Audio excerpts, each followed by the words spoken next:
Welcome to Anticipating Christ's Return YouTube channel, a place where we can gather together and joyfully anticipate the return of our Lord. I hope you enjoy. Hello everyone, welcome to my channel. My name is Caitlin, and in today's video I am going to do a 10-year timeline hypothetical for the second coming of Jesus Christ. This is different than previous videos of mine. I'm typically not a big fan of timelines and things like that because I don't know if predicting the second coming, to me it just seems like it's kind of missing the mark of the second coming. However, there is reason behind this 10-year timeline, and I'll share it with you right now. This talk from Elder Gary E. Stevenson from October 2024, this past year's General Conference. So in this talk, he talks about how this year we have entered into, this is exactly what he says. He talks about the first decade of the church. And then he says this, quote, "May I be so bold as to suggest that this year we have commenced a decade that may prove to be as momentous as any that have followed that unparalleled founding decade almost 2 centuries ago." So he, I feel like this is honestly a prophecy, kind of. People will always comment, people who are not of our church, not of our faith, will always say, like, what have they prophesied? Well, he said, "I may be so bold to suggest that this year we have commenced a decade that may prove to be as momentous as any that has followed that unparalleled founding decade almost 2 centuries ago." President Nelson has said something similar, not about like an exact day or time, but he has said that in coming days, we will see the greatest manifestation of the Savior's power that the world has ever seen. And anyway, so he says, "Let me explain.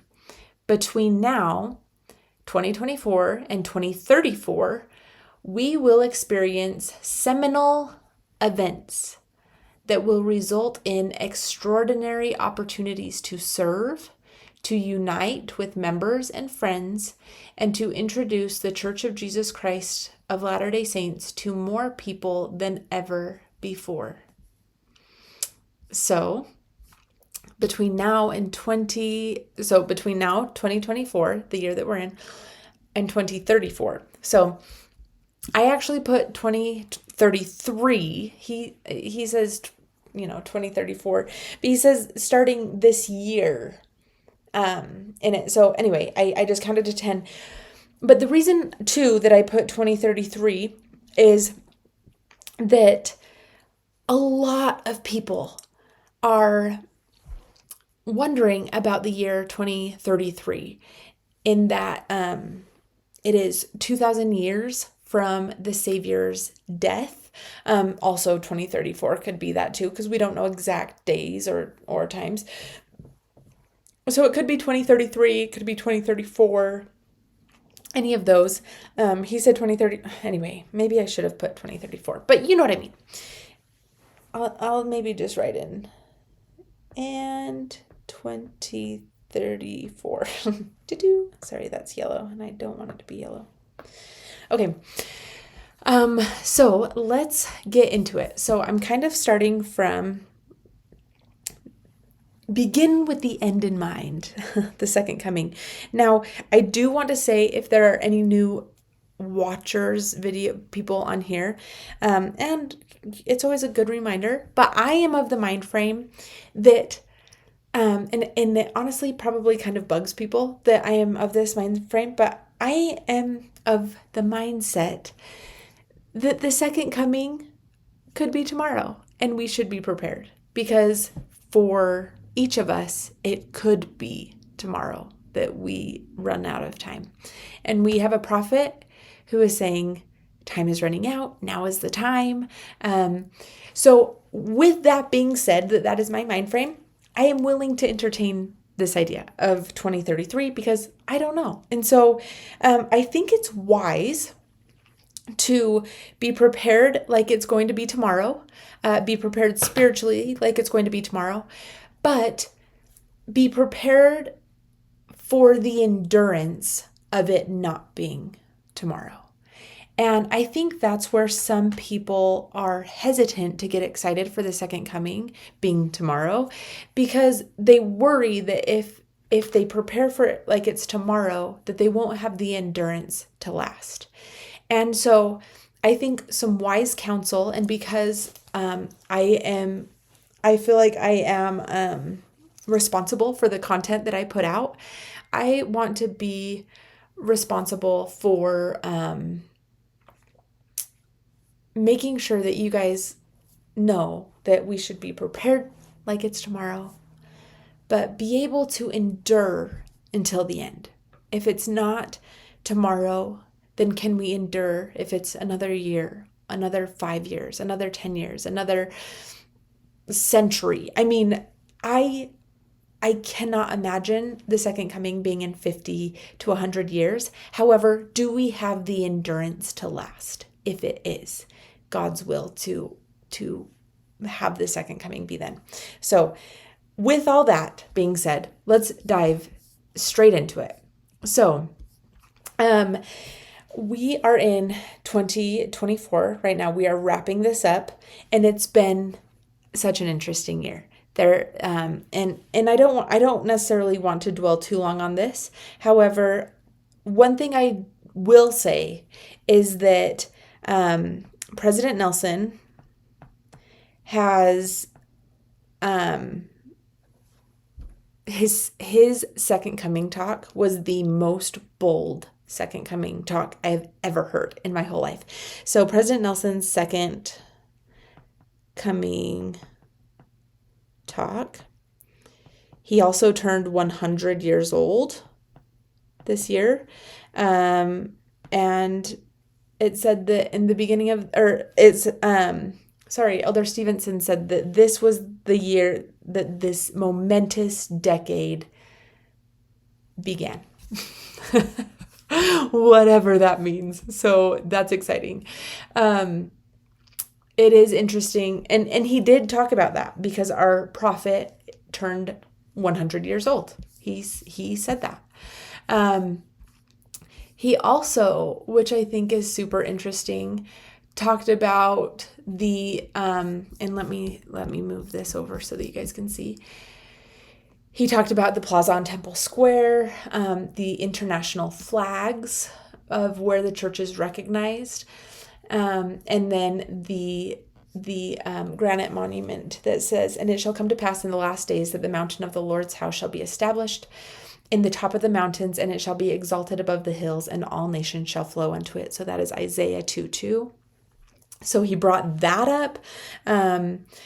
So just the Salt Lake City temple. And then it said, surely the monumental events that will occur during the next 10 years constitute one manifestation of this prophecy of Isaiah being fulfilled. So listen to this. Contemplate the unprecedented number of temple open houses and dedications that are planned to take place over the next decade. Even the potential of 164 temples and counting. Imagine tens of millions of you and your friends walking through a house of the Lord. The symbolic center of these events will be the rededication of the Salt Lake City temple and its activities associated with it. These certainly will be days never to be forgotten. Okay, so let's go over to my timeline and let's talk about this. So in the year, so now we are talking about 2026. This is the projected date for the open house for the completion of the Salt Lake City temple. So Salt Lake City temple completion. Okay, now President Nelson has told us that this is going to be towards the end of the year. So the end of 2026. So let's just put this here, right? Now let's move over to here. So if it's completed in 2026, then that means that the open house will likely be in the year 2027. Okay, so we don't know the details of the open house or dedication. But let's just say, because this is, like I said, this is all hypothetical, right? So let's just say the open house is in 2027. That would give them time to finish the temple, kind of clean up the area, and then begin the open house. Now, I don't know about you guys, but Salt Lake City is super cold in the winter, and I can't imagine they would, like, I don't know. At one part of me is like, oh, but the Temple Square has like all the beautiful lights, so would they do it there? I don't know though. Like, I don't know if they would want to do it in the winter. Like I said, we have no details yet. So I would imagine that this would maybe be like in the spring. I have no idea. We'll find out when they announce it. But I would imagine this would be maybe in the spring is when the, right? And then you think about the Temple Square and it's like all the beautiful flowers. Like, it would just be a really good time. So, but then you have to take into account that the fact that, like, it's going to be a huge deal. Like, I don't even know if we know how big the Salt Lake City, like the open house is going to be. It's probably going to need to be several months long, I would imagine. So anyway, let's just maybe say like spring to summer, or like, I don't know if, I'm like trying to think, like you could do like a spring to October and do like general conference to general conference. Like I'm just brainstorming like what would make sense. But that would be like a 6-month open house. Like I don't know. I don't know how it's going to look. Anyway, I'm just thinking. I think the open house is going to be large, and I think it's going to take up a sizable amount of 2027. And then possibly a dedication somewhere.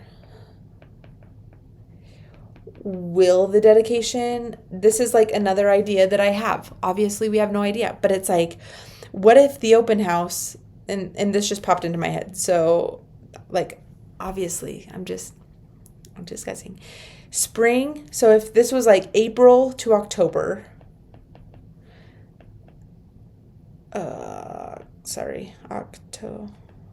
I can't talk and write. What if the dedication happened as a part of general conference? Like, obviously you would need your temple recommend, but what if they were like, hey, instead of the Saturday night session, go to your stake center and we're going to dedicate the Salt Lake City temple. Anyway, it's just exciting to think about. So possible dedication in 2027. How cool would it be? So we hear of President Nelson saying that Christ will come suddenly to his temple. Now, obviously the fact that I'm like, well, what if Christ comes suddenly to the Salt Lake City temple? I don't know. So like an appearance of Jesus, like, why not just get our hopes up? Like, what's the worst that can happen? He doesn't show up. It's like, at least we were excited and like prepared. You know what I mean? So a possible appearance from Jesus himself in 2027. It would kind of make sense. Okay. So then we're looking into 2028. So we talk about the, I'm going to try to shrink this down a little bit so I can, I can't shrink it. Fine, whatever. Okay. So say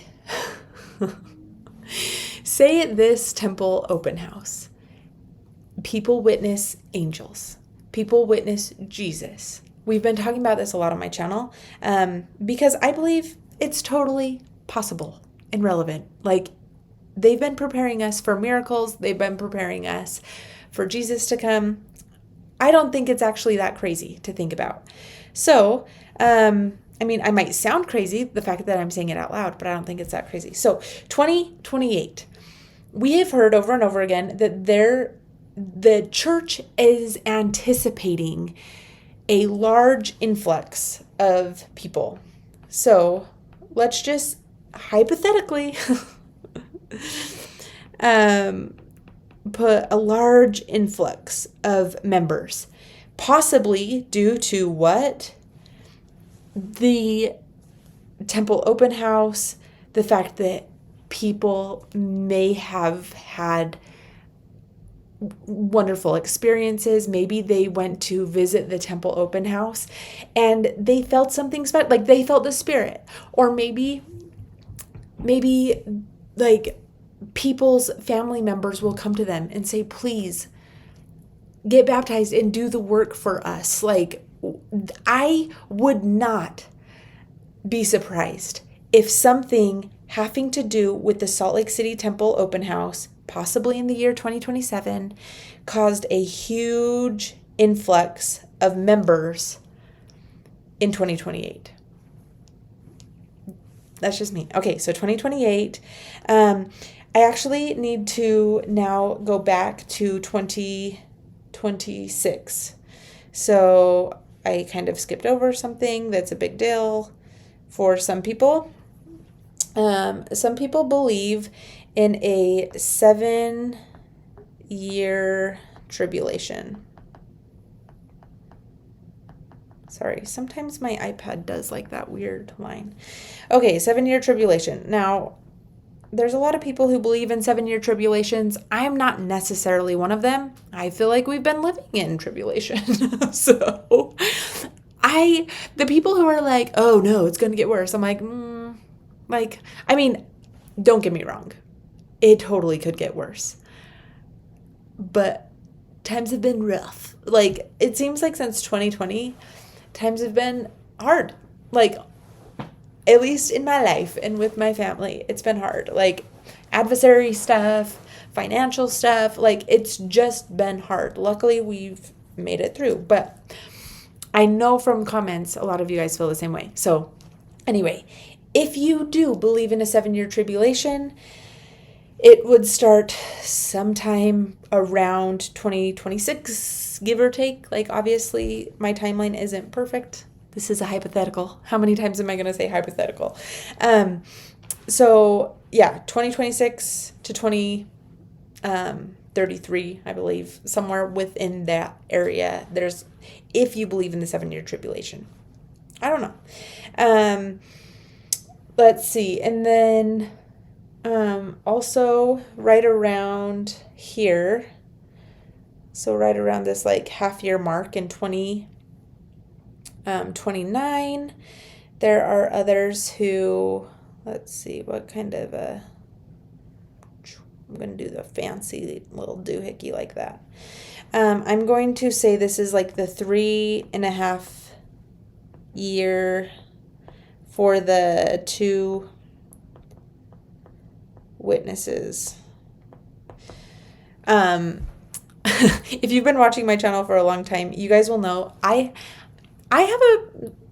have a theory, and it drives people crazy when I come up with theories, but I have a theory about the 2.5 witnesses, or the 2 witnesses for the 3.5 years.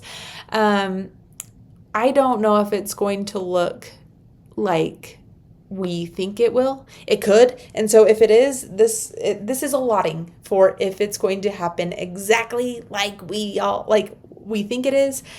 I am under the impression, like I told you at the beginning, I feel like the second coming could happen anytime. I feel like there are things that like I could see would fit into the 2 witness prophecy. So if Jesus Christ came tomorrow, I wouldn't be like, well, what about the 2 witnesses? You didn't complete that. Anyway, you can go watch my 2 witness videos about that, if you care to know. Okay. let's go back to this talk for some other key events that he is anticipating or foreseeing that might be cause for celebration. He says the year 2030 will bring opportunities worldwide to commemorate the bicentennial of the organization of the church. Although it is too early to say how the church will recognize this milestone, it will certainly allow us to invite family, friends, colleagues, and distinguished guests to come and see and to better understand the powerful impact the church has in the lives of its church members. Okay, so let's go back to this timeline and do this 2030. This is going to be the 200th year of the church. So we just recently in 2020 celebrated the 200th anniversary of the first vision. And this would be the 200th anniversary of the organization, the restoration of the church. So interesting that it comes possibly, well, it does. It comes after this this Salt Lake City open house, and it comes after possibly this large influx of the church. And I wonder if this whole year, I mean, I have no idea, but you almost wonder if like this whole time there's just going to be like this continual large influx in the church, and then it's going to be like a time of like learning almost. Because if there's a huge influx of people, then there's going to need to be like this adjustment period, right? And so maybe if there's this huge influx and then we're like, okay, time to train up the troops, like time to like make sure that they know all their gospel doctrine, like stuff like that. And then here's going to be this celebration of the 200th year of the church. Anyway, kind of exciting. So 2030 is where we're at. Okay, so going into 2034, he talks about the Olympics. Now, there have been a lot of people saying like, are there even going to be Olympics? Like that's 10 years away.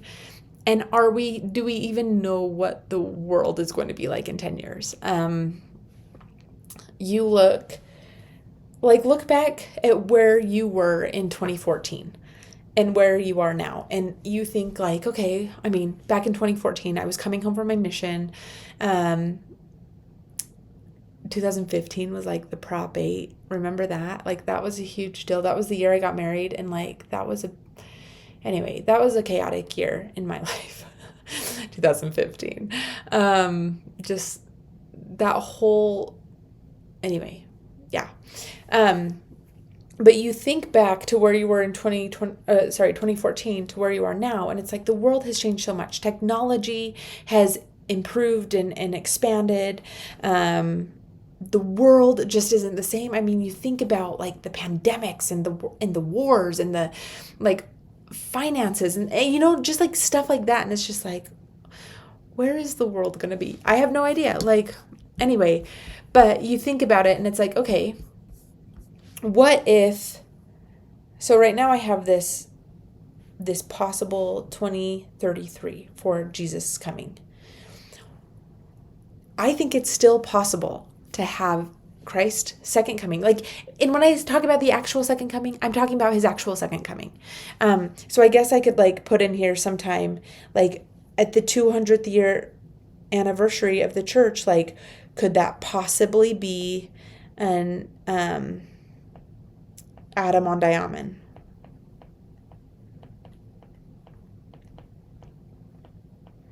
Could that possibly be the celebration? Could Christ come? Could he, in 2030, could Christ come? That it would actually, ooh, I just had a thought. Okay, let me go back. People like to say 2033 because that's when Christ died. That was like, it'd be 2,000 years. Well, if you did 2030, that would be the 3 years of Christ's ministry. So if that, I mean, obviously this is a hypothetical. Do I think it has to be 10 years till the second coming? Not necessarily. Like, so don't get your hopes down. Like, don't be like, oh man, now she thinks it's going to be 10 years. Not necessarily. I'm just playing along with this 2033 date.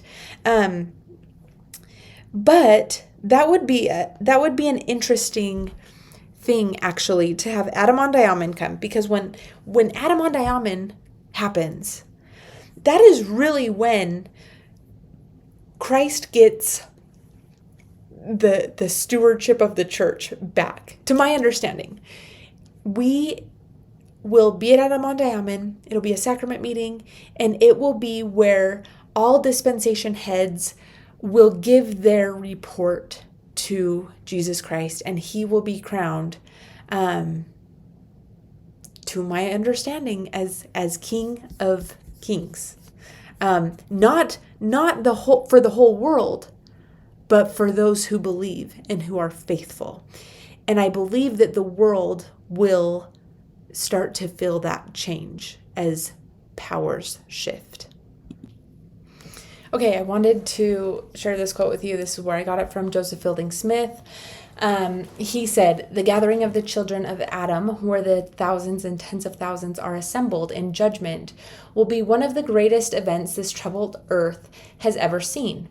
At this conference," so this is Adam-ondi-Ahman, "at this conference or council, all who have held keys of dispensations will render a report of their stewardship. Adam will do likewise, and then he will surrender to Christ all authority. Then Adam will be confirmed in his calling as the prince over his posterity, and will be officially installed and crowned eternally in this presiding calling. Then Christ will be received as King of Kings and Lord of Lords. We do not know how long a time this gathering will be in session, or how many sessions may be held at this grand council. It is sufficient to know that it is a gathering of the priesthood of God from the beginning of this earth down to present, in which reports will be made, and all who have been given dispensations, talents, will declare their keys in ministry and make a report of their stewardship according to the parable. Judgments will be rendered unto them, for this is a gathering of righteous, those who have held and those who hold keys of authority in the kingdom of God upon this earth. It is not to be the judgment of the wicked, when all things are prepared and every key and power set in order, with a full and perfect report of each man's stewardship. Then Christ will receive these reports and be installed as rightful ruler of this earth. At this grand council, he will take place by the united voice of the thousands who by right of priesthood are there assembled. This will precede the great day of destruction of the wicked and will be the preparation for the millennial reign." Okay, so that is Adam-ondi-Ahman. And then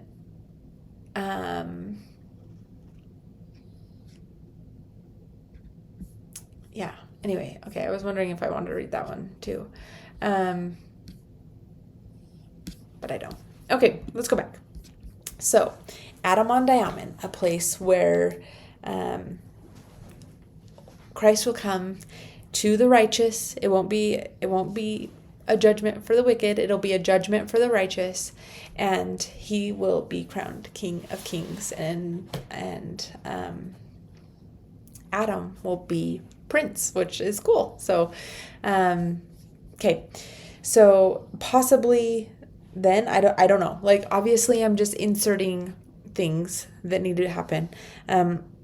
Okay. But I do feel like there will be a shift, for after this Adam-ondi-Ahman.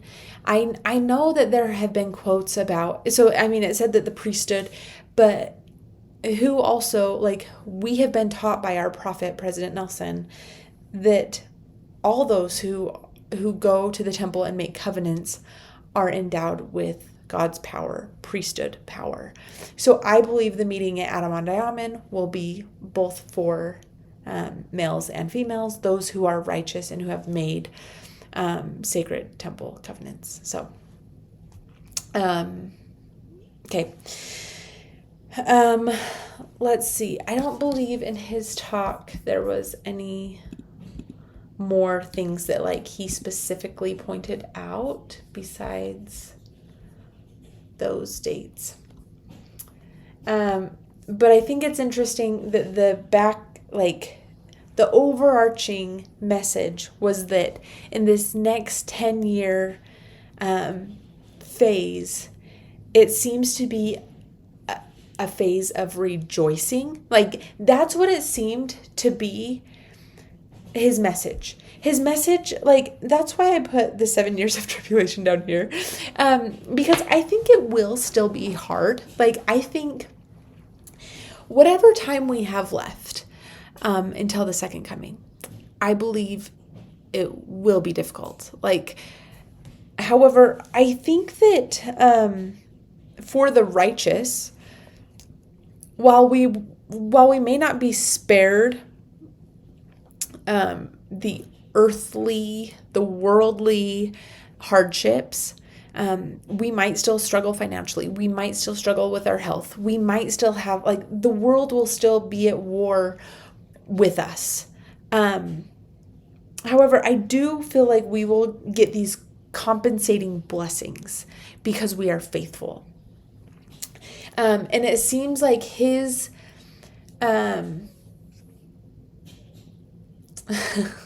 it seems like his whole message was just, and he says this, let me actually transfer, sorry, I keep not knowing what screen you guys are seeing. He says, this message of the glad tidings of the gospel of Jesus Christ is the most important message on earth. And this is where youth and young adults of the church come in.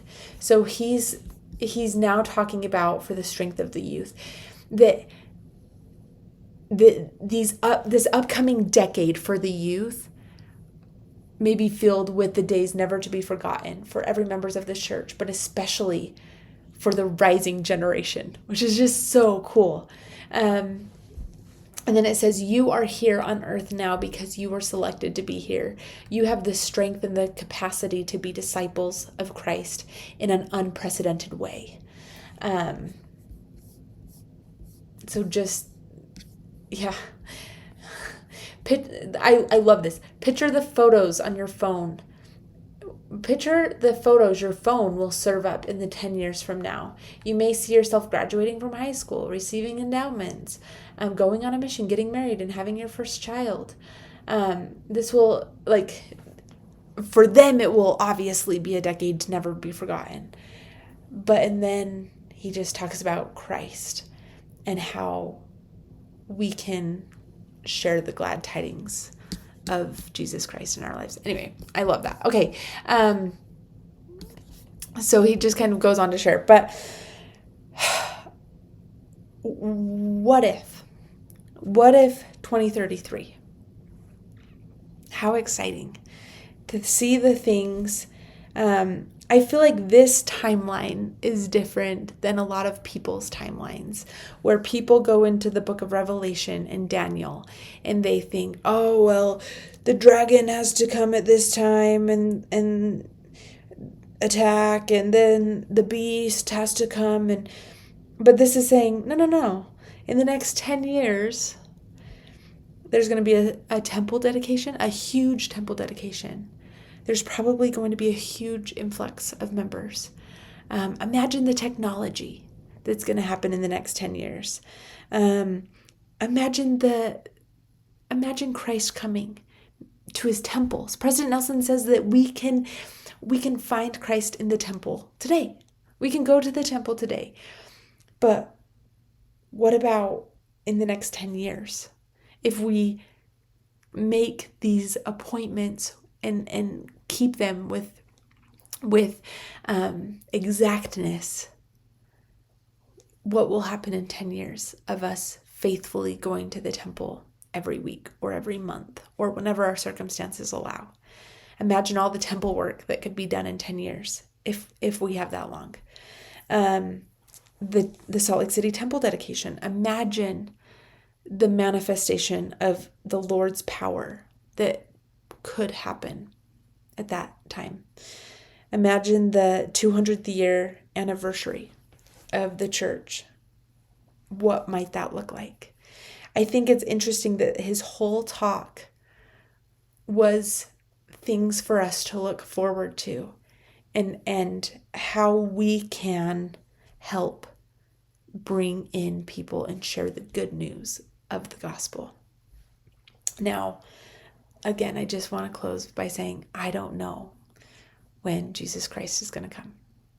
I don't know if it's going to be tomorrow, 10 years, or 50 years.